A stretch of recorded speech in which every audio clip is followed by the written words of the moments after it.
So exclusively, James O'Keefe with his latest shocking undercover footage that appears to show beyond serious violation of privacy at Twitter. He will join us tonight. You don't want to miss any of that. And I will say tonight's video of the day is probably the funniest one you've ever seen. It's all coming up, but we start with sad breaking news tonight.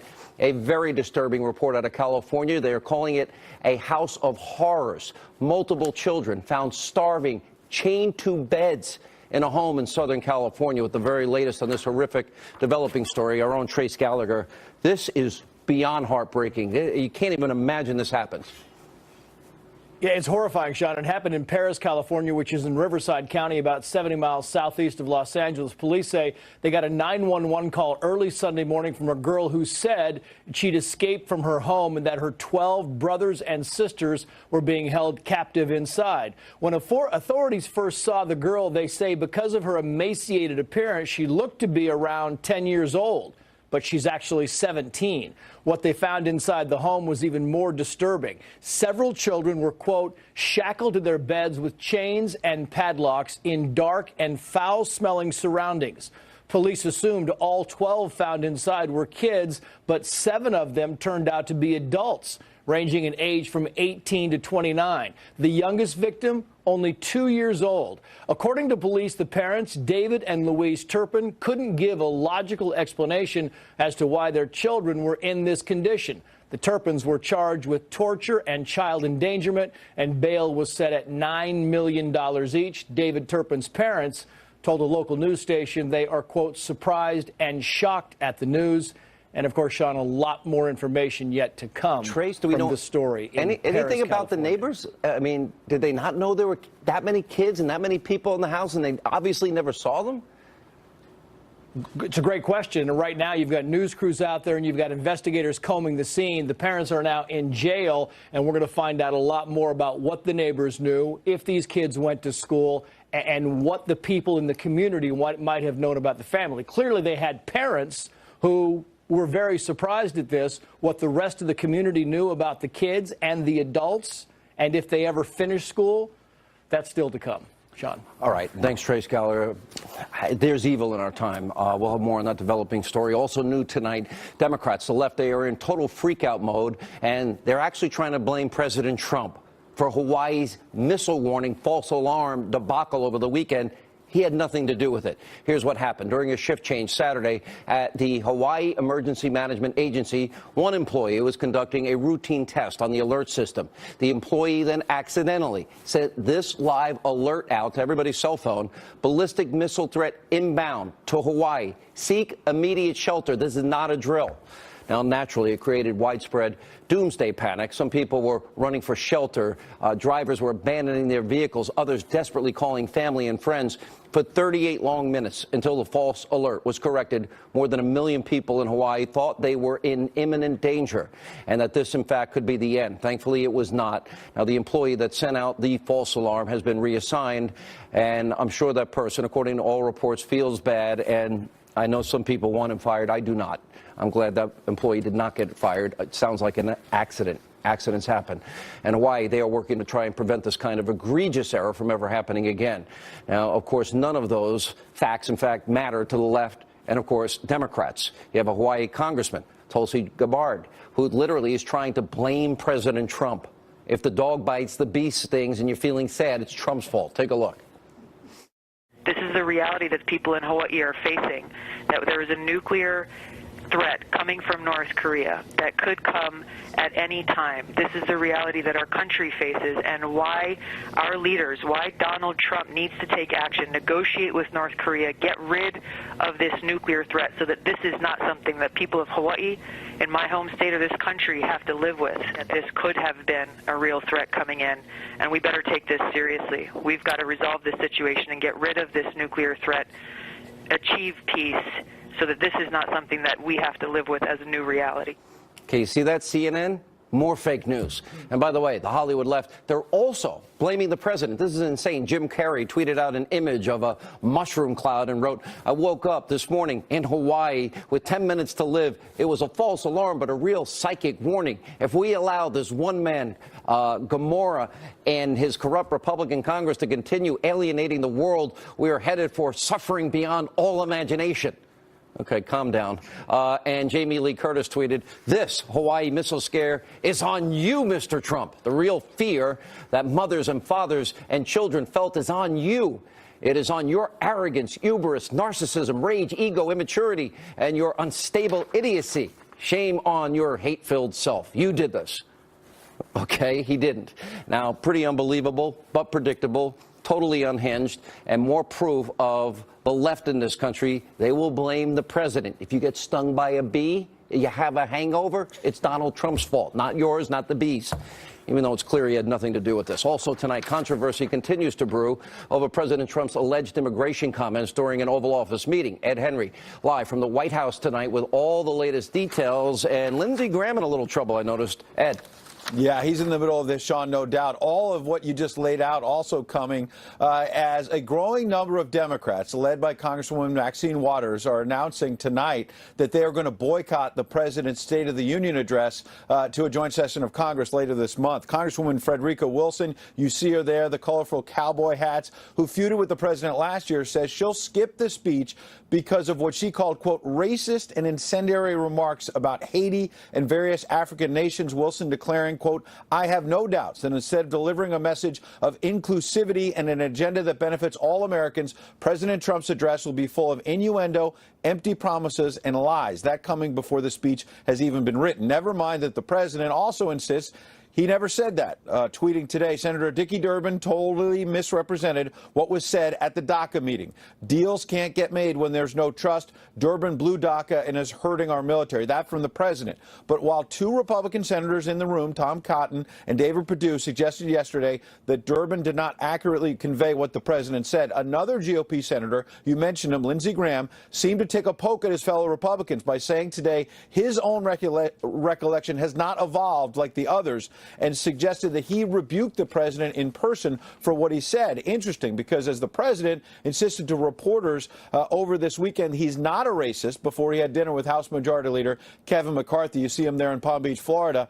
Old tape surfaced of Lindsey Graham using a similar slam on countries like Mexico, while Republican Rand Paul came out to say the president, as a businessman before he was in politics, helped fund the eye doctor's humanitarian trip to Haiti and elsewhere. Watch. No, I'm not a racist. I am the least racist person you have ever interviewed. That I can tell you. The people coming across the southern border live in hellholes. They don't like that. They want to come here.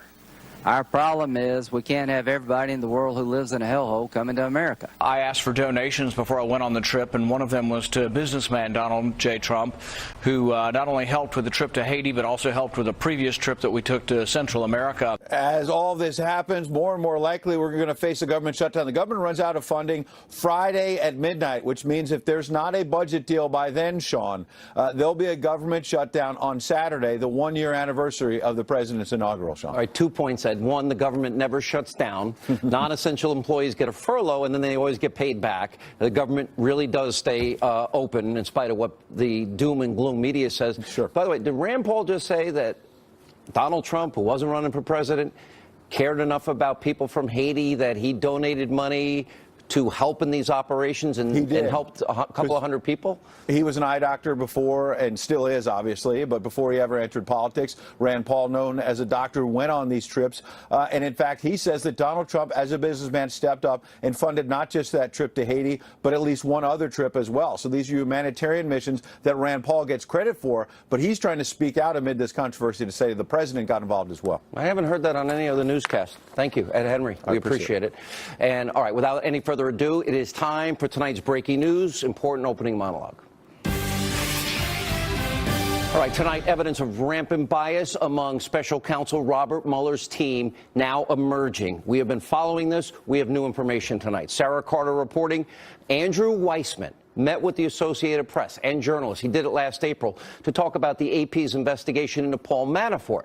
The very next day, the Associated Press published a major story about Paul Manafort Thank you, Andrew Weissman, regarding alleged money laundering. Now, sources have told Sarah Carter that in that meeting, the AP reporters, they promised to share documents and information about Manafort with the Department of Justice. By the way, a lot more media collusion that we will be having in coming days.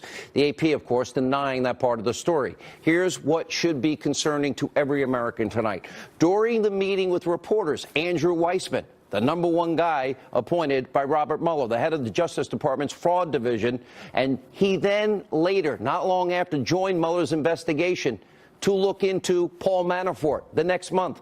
And according to Sarah Carter's reporting, Weissman told his superiors about the conversation with the AP, and during that time, he wasn't working on the Manafort case and did not have access to any documents related to it. Here's the thing. Weissman was discussing Paul Manafort with those reporters and then joined Mueller's team where he's leading the case against Manafort. Now, he was prejudging the case, prejudiced. There's a massive conflict of interest. We obviously see what's going on here. And then there's Weissman's disturbing history on top of it. Why would Robert Mueller ever appoint this guy that led the obstruction of justice case against Arthur Andersen Accounting in the Enron scandal back in the 2000s?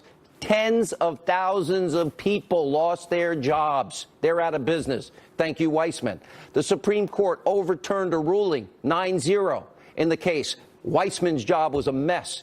And people also, and by the way, exculpatory evidence in one case that he withheld, and also responsible for putting 4 Merrill Lynch executives behind bars. Well, you might not care about Merrill Lynch guys, but guess what? They were innocent. Their convictions also overturned, this time by the 5th U.S. Circuit Court of Appeals. You'd care if it was your family.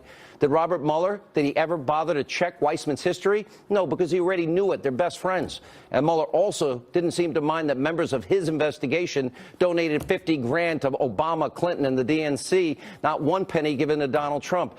This is political bias.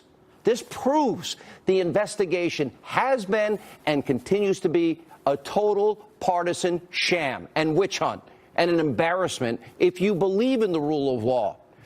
It is so important tonight, and why I am saying Andrew Weissman not only needs to be fired, but fully investigated. And Robert Mueller has a lot of explaining to do about his team of Democratic witch hunters, and they certainly need to be disbanded. It is why the special counsel needs to be shut down once and for all. And no, the president doesn't need to answer any of their questions because it's so fundamentally corrupt. Congressman Jim Jordan, he is seeing what's going on with Mueller's partisan probe. He is one of a handful of lawmakers that is interested in the truth. He's been asking the right questions. Take a look at the side of your screen. Congressman Jordan will scroll slowly. A list of 18 imperative, crucial questions that need to be answered. I urge you to take a close look at these, and we'll bring it up later in the show. Here's a few that stand out. Was the dossier the basis for securing the FISA warrant to spy on a presidential candidate and on an opposition party and on a president-elect? And why won't the FBI show Congress the FISA application? We know the answer. We just learned last week, sources telling me that at first the FISA warrant was denied to spy on members of the Trump campaign. Very rare for that to happen.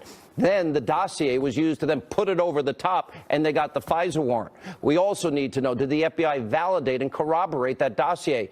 I'm being told that a Clinton supporter did. How would we trust them? These questions are the same ones we've been asking. Hillary Clinton bought and paid for it. She's going to have one of her sick, corrupt cartel friends verify it? Here's a key part. None of them have to do with Hillary Clinton's email server, by the way. This is just the 18 questions on one thing. It's only about the Clinton bought and paid for Russian propaganda dossier. Let's see. We know, for example, that the Obama administration politicized, weaponized America's powerful tools of intelligence. Not the rank and file, just a few select at the top. Then they were spying on an opposition party. That would be Donald Trump. And what is being exposed is a massive abuse to the Constitution. We'll have more with Mark Levin on that tonight. Now, think through this. Fusion GPS co-founder Glenn Simpson, he's the person that created the fake news dossier. He's now being exposed. In a released congressional testimony, Simpson claimed that the FBI had a human source inside the Trump organization that helped corroborate aspects of the phony dossier. Well, it turns out Simpson wasn't accurate in his testimony. Oh, lied? Fusion GPS has since attempted to correct the record now by saying there wasn't an FBI mole inside Trump Tower. Was there or wasn't there? Instead, it was former Trump advisor, they say, George Papadopoulos. And that was blown out of the water because Papadopoulos, if you believe this highly suspect New York Times reporting, started the whole Russia investigation by getting drunk and then running his mouth to an Australian diplomat about Russia having dirt on Hillary Clinton. And the drunk gossip, you'd have to believe, eventually made it to the FBI, and they reportedly then used it to start the investigation. Oh, 4 levels of hearsay. It's, what, at a nightclub? Really? All the FBI needs to do to investigate a political party during a campaign, talk to a drunk guy at a bar. That's why we need answers tonight. And finally, you have a major update on the Uranium One scandal that no one else in the media covers. According to reports, federal authorities have now announced an indictment in the Russian bribery scheme connected to the corrupt deal that gave Putin and Russia and those bad actors control of 20% of America's uranium supply, which we have short supply of. Former shipping company executive Mark Lambert, he's now being accused of money laundering, foreign bribery, wire fraud for allegedly bribing a Russian energy official in an effort to secure the shipping contracts, which we have informed you about is so important. And this new information is only a small piece of the bigger picture of the corruption here. This indictment is only a preview of coming attractions. Here to react to all of these stories tonight, former Deputy Assistant to the President, Fox News contributor Sebastian Gorka, Fox News legal analyst Greg Jarrett. Let's go to Weissman. Let's go. We reported last week the Justice Department had opened up. It's now been going on for months, an investigation into Uranium One. Is this the first of many cards to fall? Yeah, it probably is. And, you know, your opening monologue about Weissman is right on point. If this guy actually exchanged information about Manafort and then joined the investigation into Manafort, he's violating DOJ rules. What would you do if you're Manafort's attorneys tonight? I would do one of two things. I would file a motion to dismiss, which would trigger the judge to order Weissman to show up in court and explain immediately. Himself immediately. Would any judge accept this conflict and his track record? Any good judge would not. Which is why the second thing I would do is make a motion for order of inquiry into the conflict of interest and list Manafort and others like Rod Rosenstein as witnesses in the case, because they are. How soon can you expedite that? You could do it within 30 to 60 days. Wow. And if they are designated to be defense witnesses, they have to be removed from the case because they have to be. Yeah, they would absolutely. Am I over the target? Is this all as corrupt as I think? It is as corrupt. It's probably more corrupt than we know. Sebastian Gorka, your take on all this. A lot of moving parts here tonight. Look, Greg outlined exactly the conflict of interest issue, but I'd like to just pull it up a bit to the strategic level. And I know you've got Mark coming on, Mark Levin, the great one. Thank you. I don't want to steal his thunder, but Mark Levin has nailed it on his show today on radio. He's talking about this as a domestic surveillance scandal, and that's what it is. America doesn't have a secret police. It doesn't have an internal police force that spies on its own citizens for political reasons. At least it didn't until President Obama became the president. We now have a story that you can read in the unclassified press about Russian disinformation material being paid for by the FBI and being used to get FISA warrants to spy on U.S. nationals who are part of a political campaign. By the way, and opposition party candidates in an election year, and then spy on the president-elect. All right, I want to ask an offbeat question. Sure. If we know WikiLeaks and Julian Assange, and I've interviewed him 5 times, if we know he's the one guy that knows where he got the information from the DNC, the emails, etc. Right. Why hasn't Mueller contacted him? Wouldn't he be the one guy that you'd want to talk to find out if Russia gave it to him? Yes, but that might actually help Donald Trump. And it's pretty clear that that's what Mueller and his team of partisans don't want to do. They want to hurt Trump, not help Trump. They're not searching for evidence. They don't want truth, is what you're saying. No, you're saying they don't want the truth. No, they would prefer to subvert the truth. I feel like I'm Jack Nicholson. You can't handle the truth. You're right. Sebastian, last word. There are a handful of large political scandals in American history. JFK's assassination, then we have Watergate, and then we have the Pentagon Papers. I think this scandal will turn out to be one of the biggest political scandals in the history of the United States. I talked to a high-ranking individual today. Won't tell you who. said this makes Watergate, in terms of Pfizer surveillance abuses alone, look like kindergarten. I agree. This will be up there with the assassination of JFK. This is how big this is, the political targeting of your enemies using the intelligence services. That's the key. They did it to win an election and then overturn a duly elected president. Good to see you. You agree with that? I agree. It's undermining electoral democracy and blatantly subverting justice. Where's the media, Greg? I'm not the only one. It doesn't fit with their narrative. Good point. All right, thank you both. When we come back, Project Veritas is James O'Keefe. He's here tonight. Shocking new undercover videos that you must see, showing one of the most influential companies in the world abusing power, and the great one. Thank me. God bless us. Monica Levin coming up. Two planes have crashed into the World Trade Center. You know what happened. So last week we told you about Project Veritas and its undercover investigation into whether or not Twitter, I think I have 3.2 million followers, are targeting conservatives.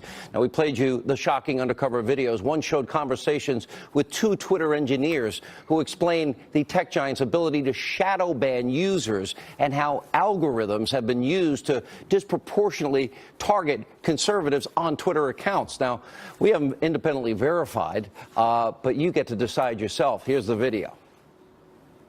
One strategy is to shadow ban so that you have ultimate control. The idea of the shadow ban is that you ban someone but they don't know they've been banned because they keep posting but no one sees their content. Go to a random tweet and like just look at the followers. It'll all be like guns, God, America. Like I mean the American flag and like the cross. Yeah, no one really Like who says that? Who talks like that? It's for sure a God. Like majority of the algorithms are against conservatives or liberals. I would say the majority of it are for Republicans because they're all from Russia and they wanted Trump to win. So you'd mostly just get rid of conservatives. I knew that. Yeah.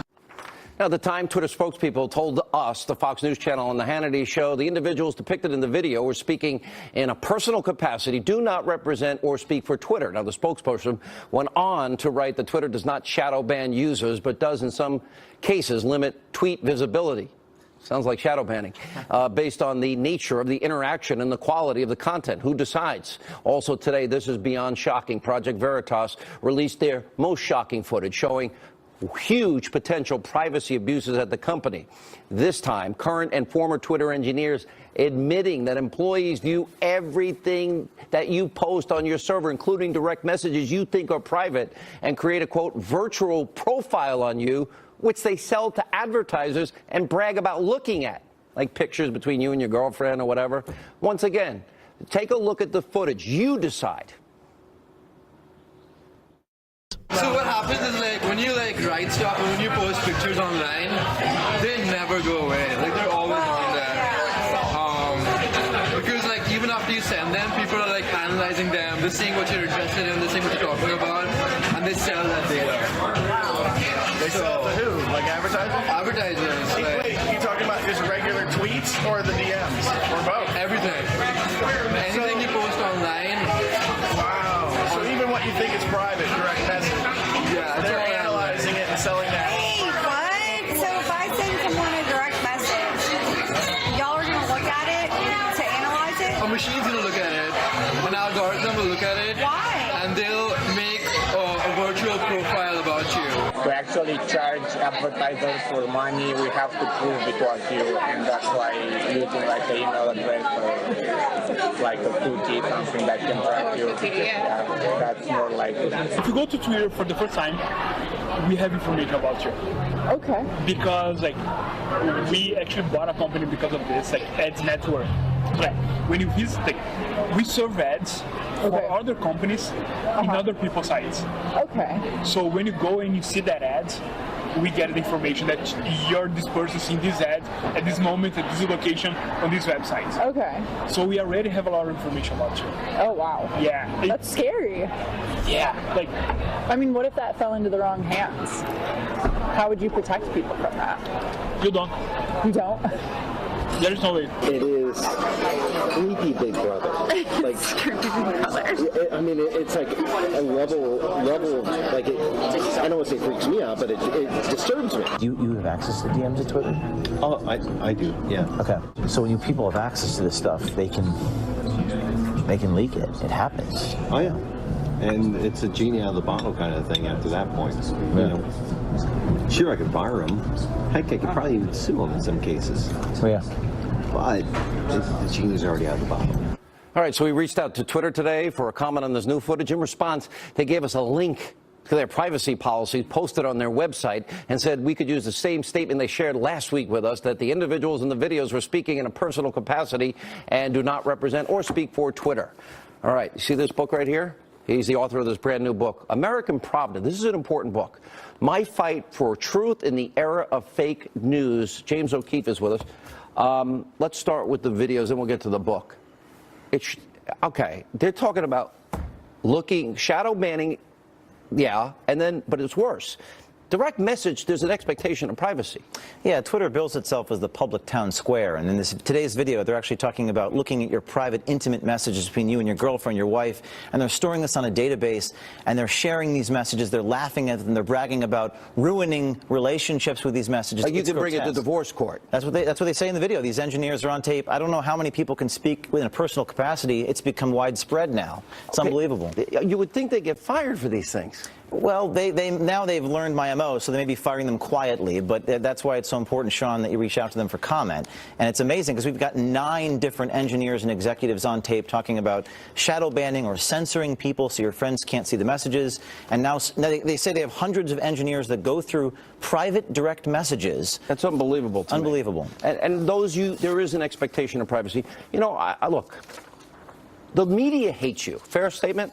I would say it's an understatement. Okay, understatement. This is stuff Mike Wallace used to do and other media used to do, but it's expensive because you get sued a lot. It's hard. It's difficult, Sean. Upton Sinclair, the Chicago Sun-Times, many of these muckraking journalists throughout the 20th century actually did this. They used to do it. And it's gone. There's this new movie out, The Post, Tom Hanks. I mean, they talk about... And you try to release all the tape in terms of, you selectively edit. Is that true? Well, we certainly release most of the tape as much as we can without compromising our sources and methods, but the media releases no tape and asks us to believe anonymous quotes and single-sourced quotes. Remind people how successful you've been with Acorn, going back to that. The first time I interviewed you, you were dressed as a pimp in a video. Yeah. Well, we've shut down government organizations. We've gotten the CEO of NPR fired. We've gotten states that changed their voter ID laws. We've exposed border insecurity, congressional hearings, Medicaid workers fired. We've infiltrated CNN. We've infiltrated the Hillary campaign, and Trump mentioned us in the everyone made a big deal. The Washington Post caught you trying to infiltrate them. Well, sometimes you get burned, but, Sean, that's a sign of success because undercover work, you use an alias to draw people out. Sometimes you win, sometimes you lose, but people... But that's the only thing they make a big deal out, not this. By the way, if you're a liberal, you should be angry at this tape. You know, Sean, this book, American Pravda, George Orwell wrote in 1984, which was the year I was born, by the way, ironically enough. All right, stop. You have to remind me. Go. George Orwell writes that the people don't want you to believe your eyes and ears. That was the state's or the party's most essential command. We trust the American people, and there's a conflict of visions. Pravda was the communist newspaper of the former Soviet Union. It was the Russian word for truth, and Veritas is the Latin word for truth. But the difference between the Soviet Union's Pravda and the American media is people in the Soviet Union knew they were being lied to. In this country, people don't believe how bad it is. And this story is a rollicking adventure story about a ragtag team of citizens. You also give a lot of history. Power. And I will tell you that your success speaks for itself. And I look at it as a badge of honor that I'm hated so much, so I think you should too. I warned you in your first thing, don't look at social media. You reminded me in the book, I had said that to you, I'd forgotten. And also, I said, make sure you dot your I's and cross your T's. And we have a dozen lawyers now, and it's expensive. American Pravda. This is a book you got to read. My Fight for the Truth in the Era of Fake News. There's a lot of fake news. Good to see you. Thanks, Sean. The great one. Thank me. God bless us. Mark Levin. You want to hear him next. All right, joining us now to weigh in on all today's biggest stories. I call him the great one, and he deserves it. And he is about to host a brand new show right here on the Fox News channel, because it's pulling teeth to get him on my show. And it's called Life, Liberty, and Levin. Thank me. He's also the host of CRTV's Levin TV, the great one. I'm so happy you got this show. I beg you to come on my show, but I don't want to waste our time. This FISA, you talk about a post-constitutional America, Mark. Your books on the Constitution are phenomenal. Must read by anybody that cares about it. And we're seeing a presidential candidate fix a primary who gets an exoneration before investigation with Comey and Strzok. I'm talking about Hillary, who then tries to fix by buying, bought and paid for Russian propaganda. And then those lies are used to get a FISA warrant against the opposition candidate and an incoming president and his team. If that's not post-constitutional, I don't know what is, Mr. Levin. A couple of things about that. As an old chief of staff to an attorney general at the Justice Department, first of all, let me say this. As an American citizen, to watch this is repulsive. It's unconscionable. To watch the mob media do what they're doing. Last week we were told the president was mentally unstable. For months before that, we're told he's colluding with the Russians. Today we're told he's a racist. So he's colluding with the Russians. He's mentally unstable. He is a racist. And going to start a nuclear war. It's so disgusting. It's so outrageous. What happened to that author, Michael Wolff? 3 days ago, he was the in thing. Now he's gone. What happened to all the allegations about sexual misconduct? Now that's all gone. Now we're on to something new because a known liar, Dick Durbin, leaves a confidential meeting with the president and other senators. He's relied on by the media because they want to rely on him, just like they wanted to rely on that author. They want to push this president out. They talk about the 25th Amendment. They talk about impeachment. This is the Praetorian Guard media. The biggest scandal in our lifetime is staring them in the face. You, I, and a handful of others seem to care about it. And it is this: the politicization of the highest levels of the FBI and the Justice Department, the holdovers from the prior administration. It's not a question if Jim Comey, the former FBI director, leaked. The question is, how much did he leak? It's not a question if he leaked classified information. The question is, how much classified information? He was the director of the FBI, the chief investigator who was hunting down Donald Trump, sending texts to his girlfriend because he's cheating on his wife. And when I used to work at the Justice Department, you did that, you're out. You know why? Because they didn't want you to be blackmailed by, of all people, the Russians. Now we learn there's more texts which appear to suggest he's been leaking to the media. Now we know, because there's a report. The Trump administration, this is as of 6 months ago, faced 125 leaked stories, one leak a day containing information potentially damaging to our national security. Leaks with the capacity to damage national security flowed about 7 times as fast as they did under Bush. And the majority of the leaks during the Trump administration, again, this is as of 6 months ago, 78 concern the Russian probes. Now, talking about the Russia probe, we have a special counsel who was appointed to do what? To investigate collusion. He's investigating everything but collusion. A special counsel does not exist to investigate financial crimes, whether some guy registered as a federal agent or so forth. He's to investigate collusion. Where's your case, Mr. Prosecutor? What's it been, 6 months, 8 months? Give us your collusion case. Mark. Now, in addition to him, we have this dossier. This isn't a dossier. This is 35 pages of crap that was put together by this Fusion GPS. The Hillary Clinton campaign and the DNC collaborated, used their money to use a law firm to hire this guy, who then hires a British ex-spy, who then works with, among others, the Kremlin. That's collusion. They put this thing together, and they work it, and they give it to the FBI.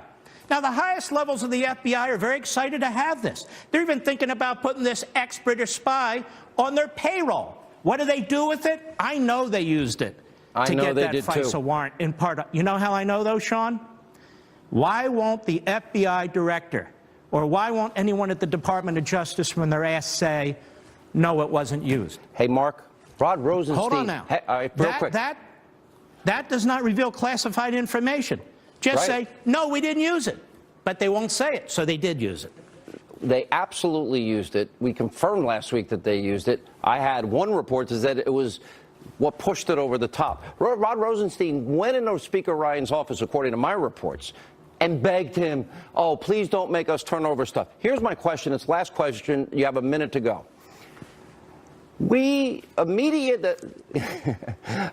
This is why I want you on every week.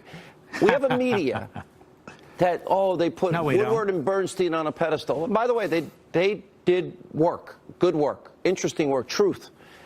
And a media that now is so biased, abusively so, complicit even. They talk about Watergate. Mark, this was about influencing a presidential election. We're using FISA warrants, Russian propaganda, Hillary DNC bought and paid for. I think it's much bigger on a scale that we don't even know yet, and it will be much bigger. You know, to get a FISA warrant, you need to have probable cause that somebody is an agent or acting as an agent, in this case, for Russia. Can Mr. Mueller, can anybody at Justice tell us exactly who the Russian agent was on the Trump campaign? There wasn't any Russian agent. I don't know where the hell this FISA judge is, but he or she should be furious and should be demanding answers to this. As for the media in this country, we have a free press. That's fine. We also have a stupid press, a very liberal press, a partisan press. I mean, when I watch this guy, Brian Stelter, who I really, or this Don Lemon, or over there, the Morning Schmo and Mrs. Schmo over there on MSNBC and so forth. You call that press? I call that a joke. I won't give it away. They're part of our video of the day. All right, there's Mediaite's headline for the night. Great one. Will you come on more often? It's not that much when we come back. Yeah, sure. Why not? Enjoy it. Thank you. Red, White, and Levin, starting on Fox. Tomi Lahren's next.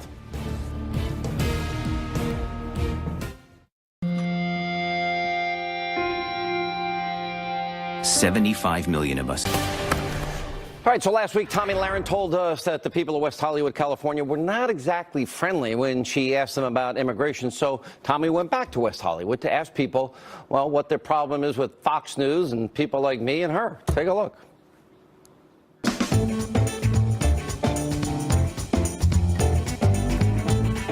Where do you get your news from? Not Fox. Not the biggest fan. Where do you get your news? CNN. Never Fox News? I'm not really a big fan of Fox News.